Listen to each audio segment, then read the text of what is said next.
Grant Mercer stood at the foot of my hospital bed with my chart in his hand, reading it like he was the doctor and I was the problem. "There's nothing wrong with her," he said. The nurse looked up from the blood pressure cuff wrapped around my arm.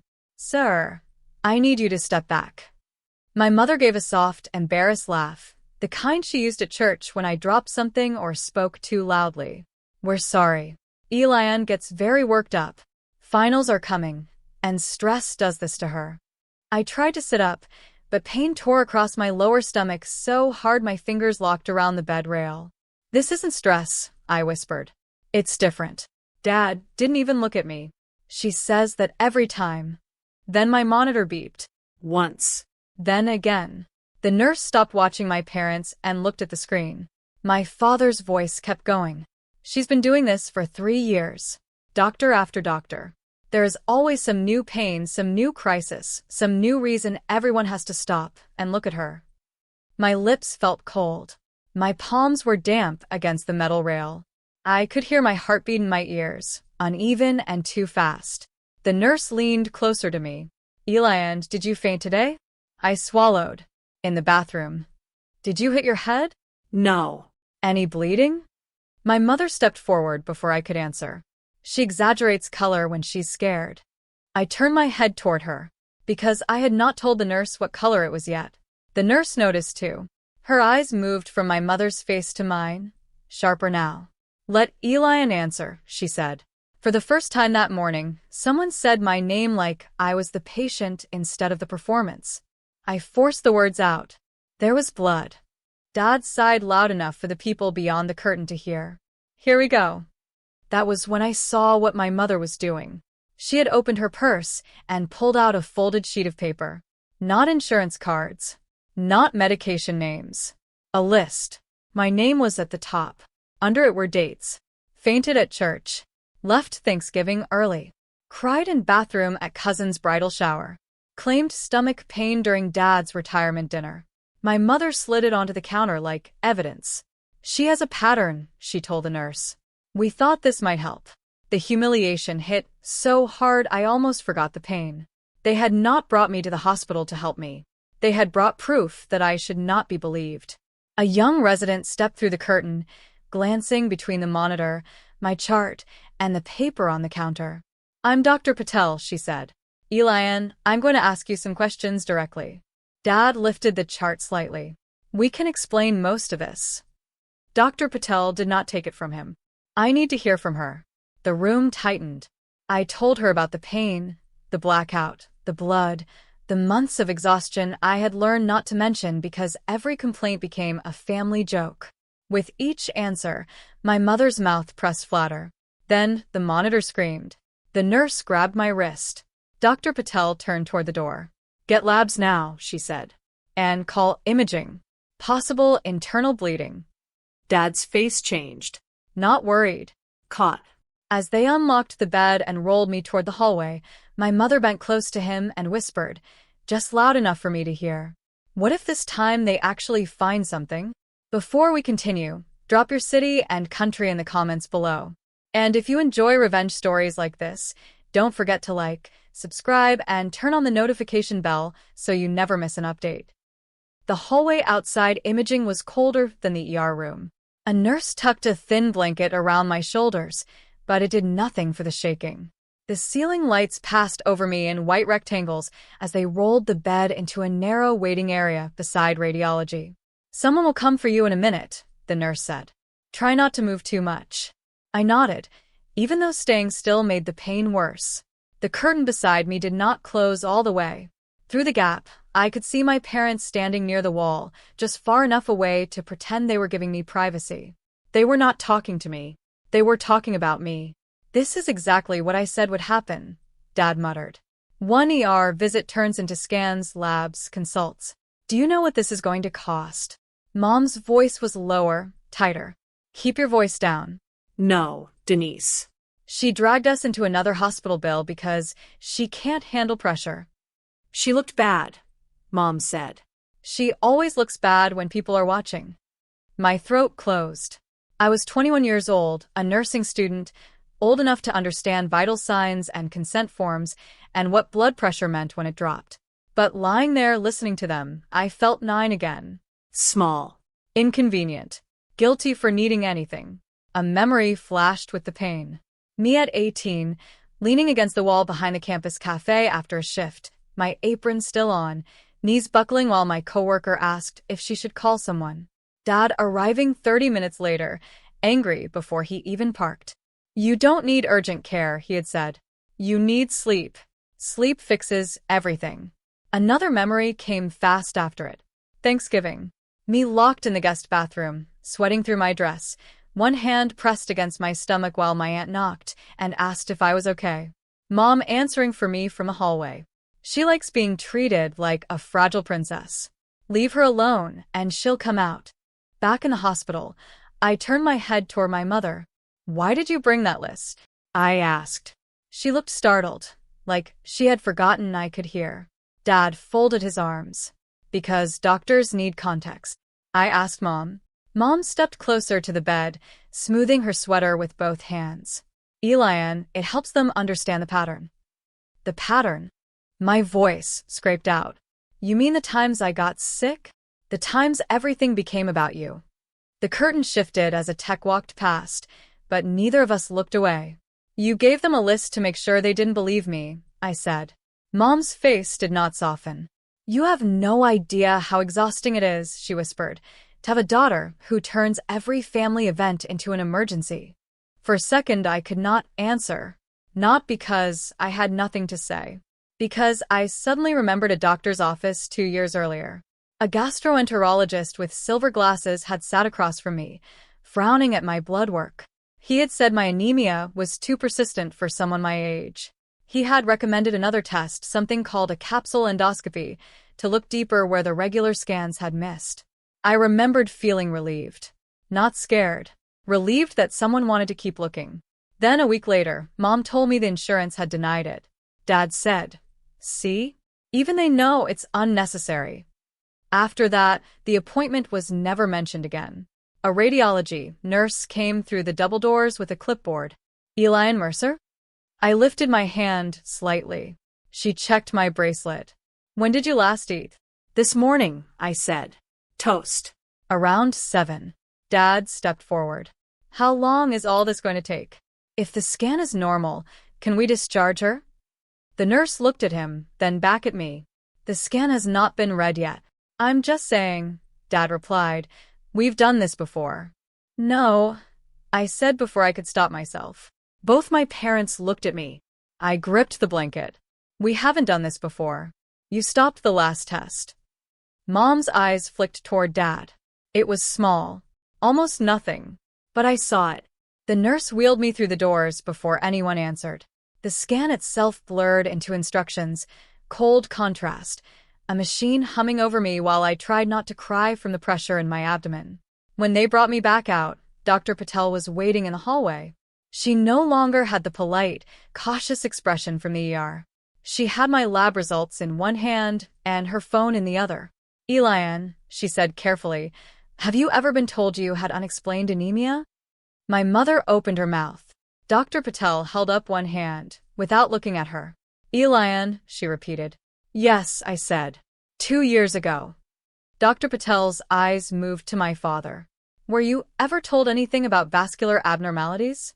Or that you needed follow-up imaging?" The air changed.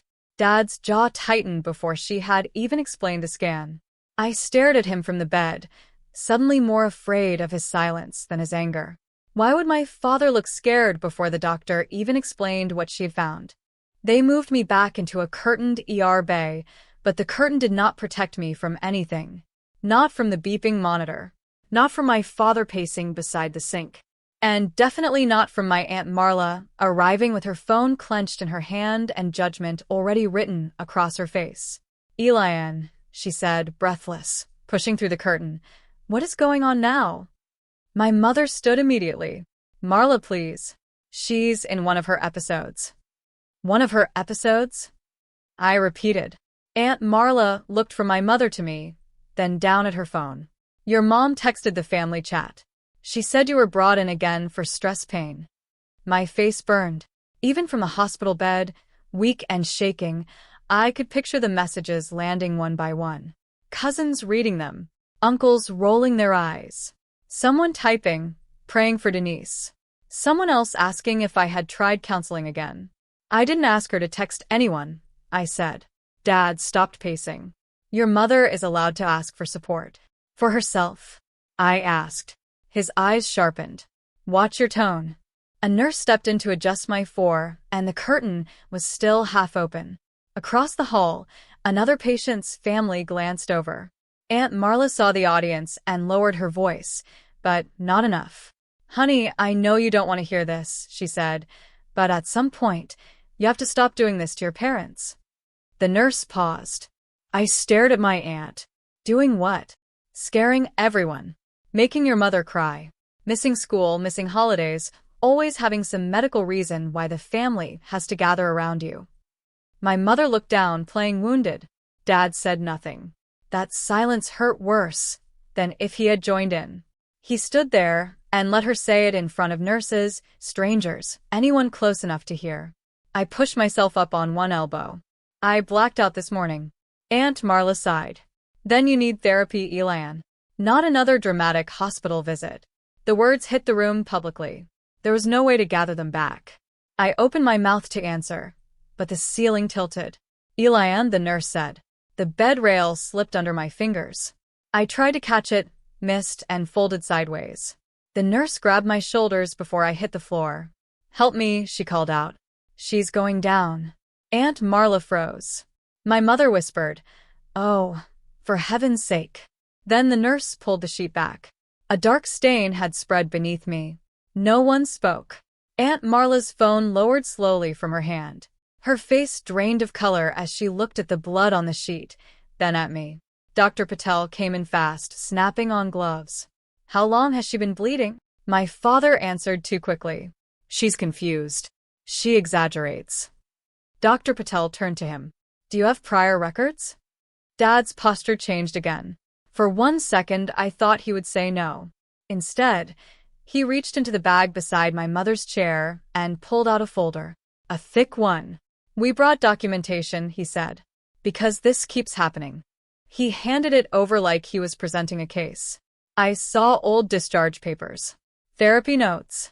Printed messages. Pages written in Dad's blocky handwriting with headings like attention-seeking behavior and medical anxiety.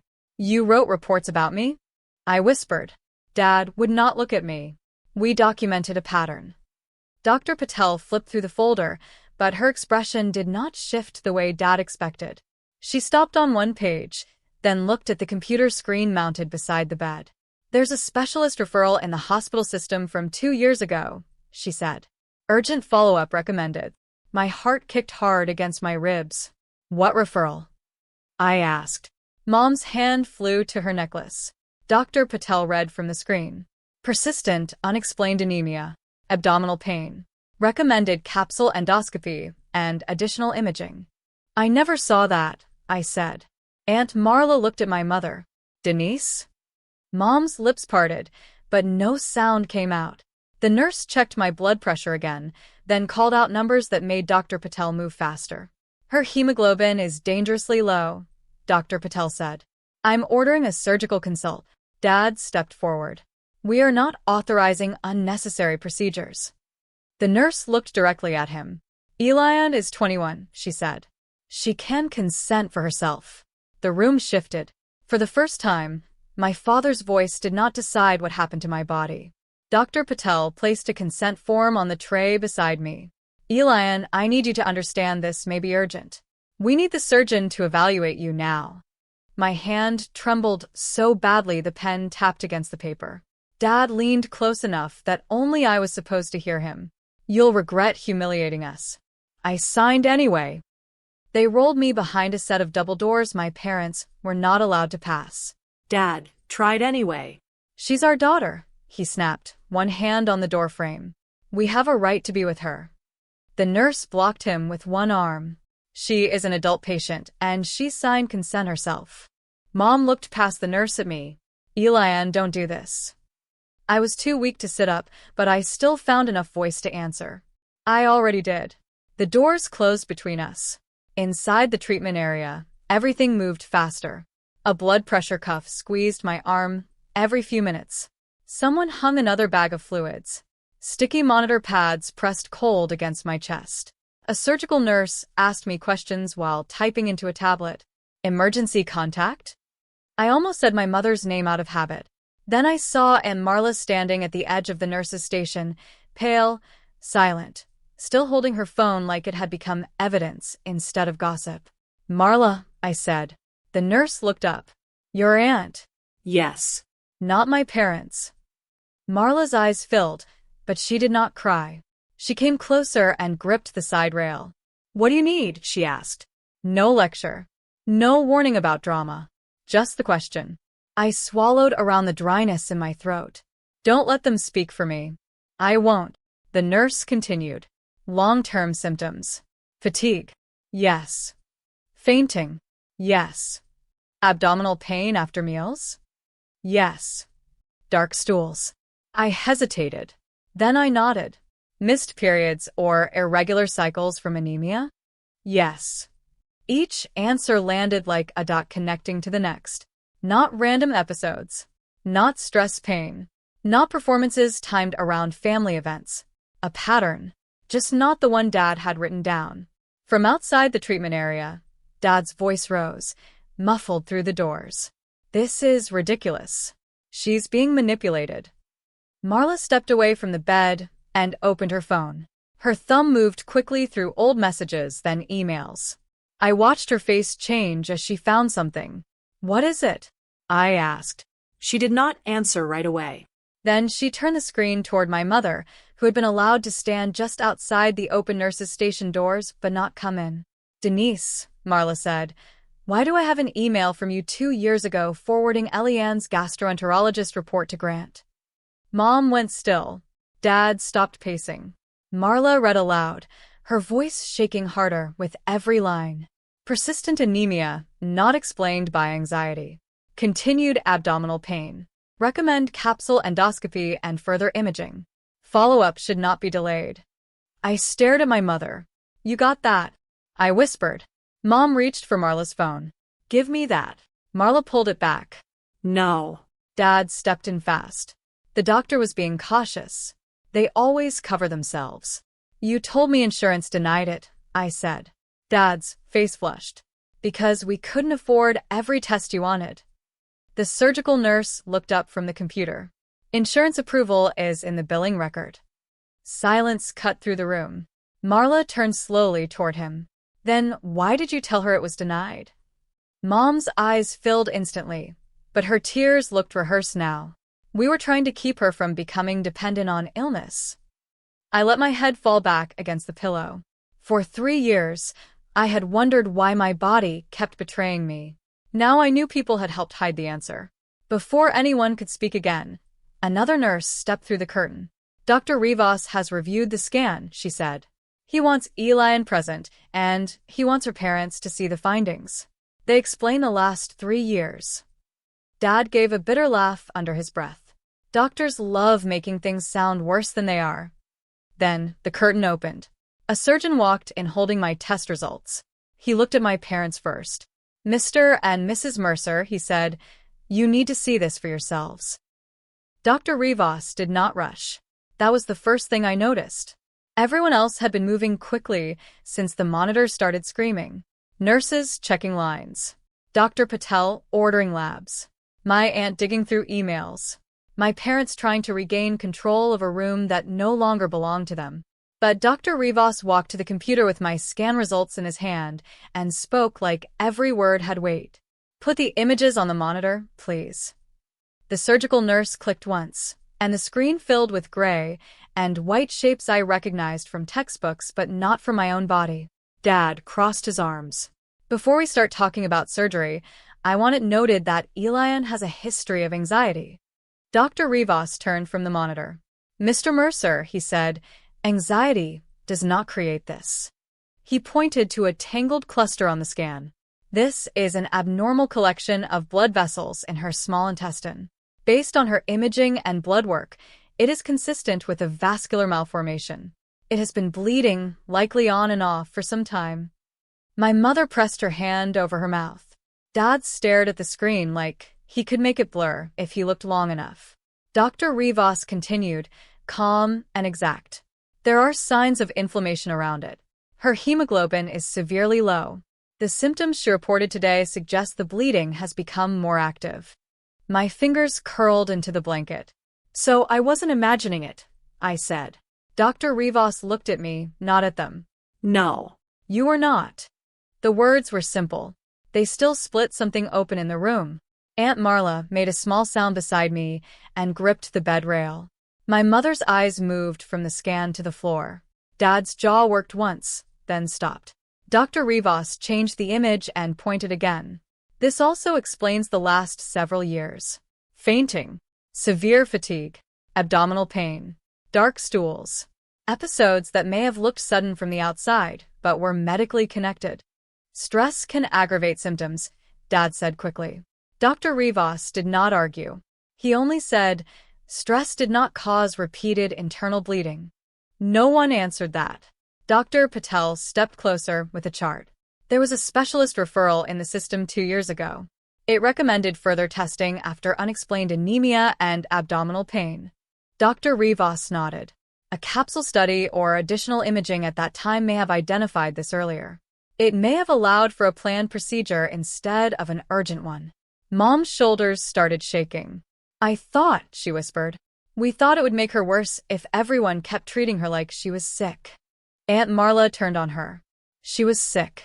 Mom looked at her sister. You don't understand what it was like. No, Marla said, voice cracking. I understand exactly what it looked like. You sent us messages every time she collapsed. You made us think she was doing it to punish you. Dad snapped. We were trying to keep the family from being manipulated. The screen glowed behind him. The scan sat there, silent and undeniable. Dr. Rivas's voice cut through the argument. This condition is not something a patient can fake. Her blood loss is not something she can perform. Her labs are not emotional behavior. My eyes burned, but I did not cry. Not yet. Because there was one question left, and I needed to hear the answer in front of them. Could I have died? My mother looked up sharply. Dr. Rivas paused.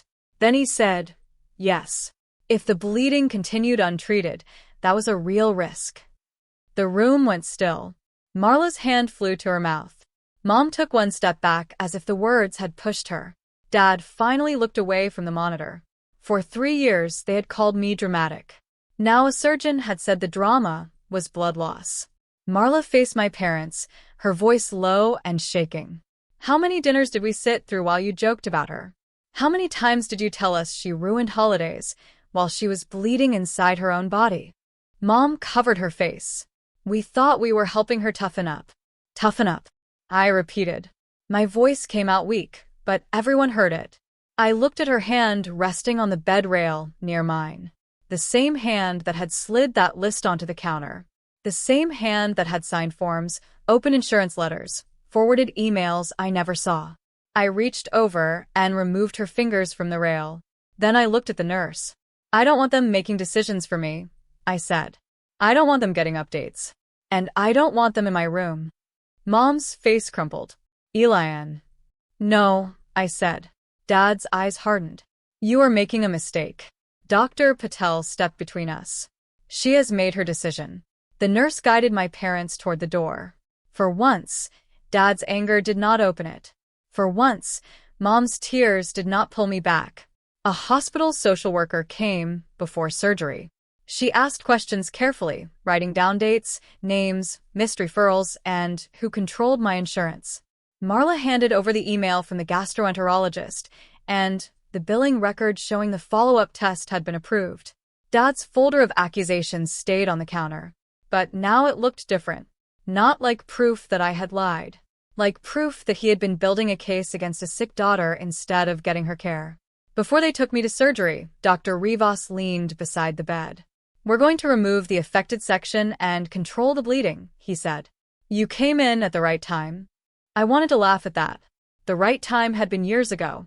But I nodded because, for the first time, the people around me were treating my body like it was telling the truth.